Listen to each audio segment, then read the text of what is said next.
Speaker, I'm going to move on to my rebuttals with the idea of entrepreneurship. Our opposition comes up and kind of says that within their proposed case that educated persons would be created and those educated persons would be entrepreneurs, and that would actually be good. But thing is, there's a problem attached to that. Speaker, for an entrepreneur to fully function, he needs a market full of diversified needs.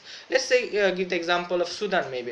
In that case, for entrepreneur to open up a movie industry or any diversified industry would be quite impossible because their whole market is based on mainly on daily necessities, because those countries are not yet that much developed for being in creating a diversified needs full of market. So coming to that point, the thing is that when you even create a lot of entrepreneurs, what would happen is that they would not have proper fields to play to. So even after getting higher education, they would be only selling jackfruits and potatoes to their mamas and papas, because that's what they have to do, because there is no diversified need-based field over there.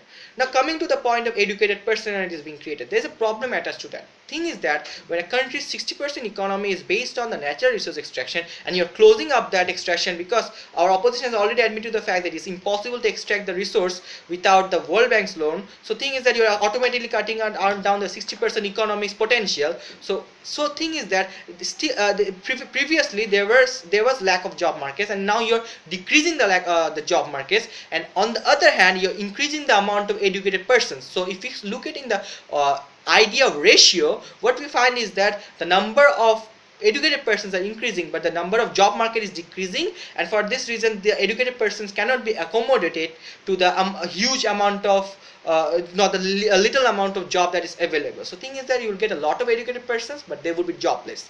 The thing is that that wouldn't actually benefit any of the side. Now coming to the point of economy, the thing is that when we actually see that the economy of countries like Suriname, Namibia, 60% of their economy depend on the natural resource extraction. When you pull out this kind of loan, what actually devastation does these things do? First of all, that their 60% economy is jeopardized. Second of all, there are many other fields that are actually associated with the natural resource. For example, in Tanzania, they produce electricity from the oil that they get from the oil extraction. So closing down one field not only close one field, but as a chain reaction also jeopardize many other fields as well. Again, to come into the point of NGO that they had brought up, they said that NGO would work and would work as a very good check and balance, but that is a problem itself, because if you see the example of Oxfam was kicked out because they did not oblige by the rules of the ruling class. So what that actually did is that NGO works under the supervision of the ruling class. So thing is that NGO is not the best option for the check and balance. Fourth of all, we want to come to the point of that they said that the day laborers that would get job would work in a sweaty environment. But you have to understand the fact of relativity. The thing is that, let's say the example of Bangladesh ready-made garments.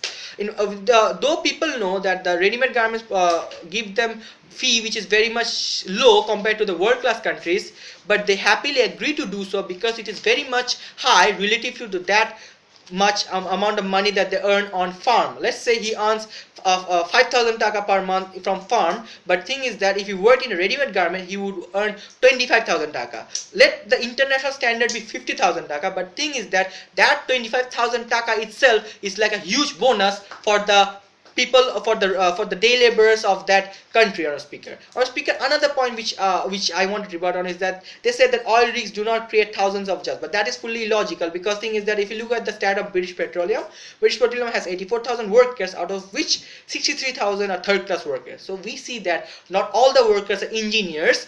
65 to 70% are the third class working people, and moreover they talked about the mechanization idea, that mechanized world would take away the jobs. But thing is that that is a very new idea and a vague idea and irrelevant in the case of developing and underdeveloped countries, because they wouldn't go for mechanized system because that is very expensive to maintain in the very first place. So thing is that that point also gets nullified. And thing is that another point we have to understand that the oligarchs would not actually create a problem here, because they know that stakes involved are very high, because they know that if the loan is not given, their industry cannot be run.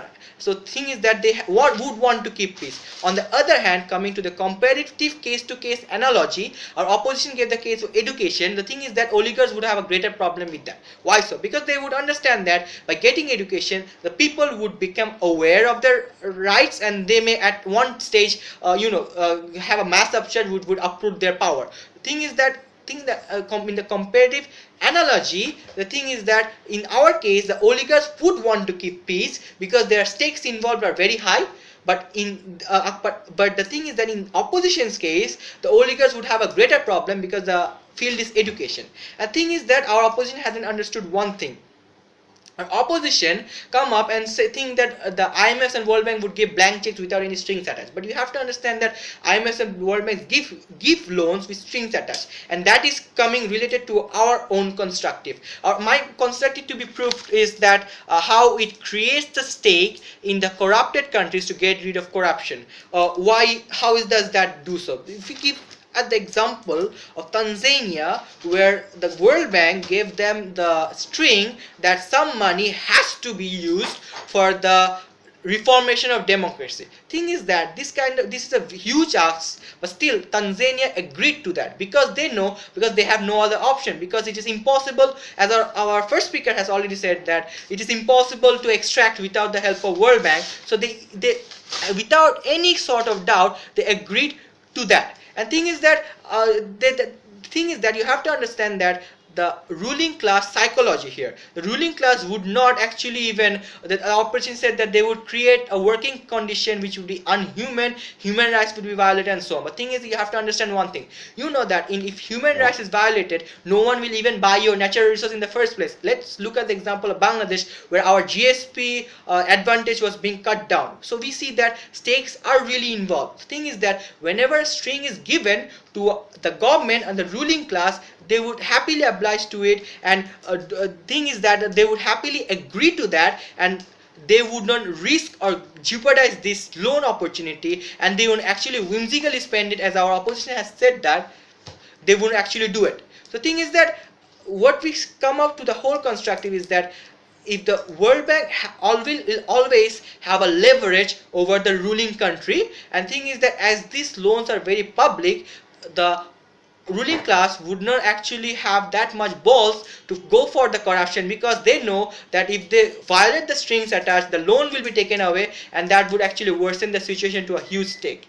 So considering every little detail over here throughout our debate, if we do a comparative analogy of the debate, we see at the stakeholders in this debate, our speaker. The stakeholders are the World Bank, the stakeholders are the people of the country, and the stakeholders in the country itself. The thing is that our case provides a prospect for World Bank, because World Bank works for the development of the underdeveloped countries, and we understand that for the underdeveloped countries like that, having huge potential of mineral resource, we know that natural resources are of no use if they're kept underground. So we are actually giving them the potential to develop from that resource in the same way that was done in Libya, because in Libya at this moment or even 5 years back now, they got their rights through the money that they got from the oil fields. So thing is that in this, our case provides a potential which actually has a less chance of corruption, because the stakes involved and the strings attached are very high. But in the comparative analogy with our opposition, what the thing about NGO and the check and balance system that they had given up is very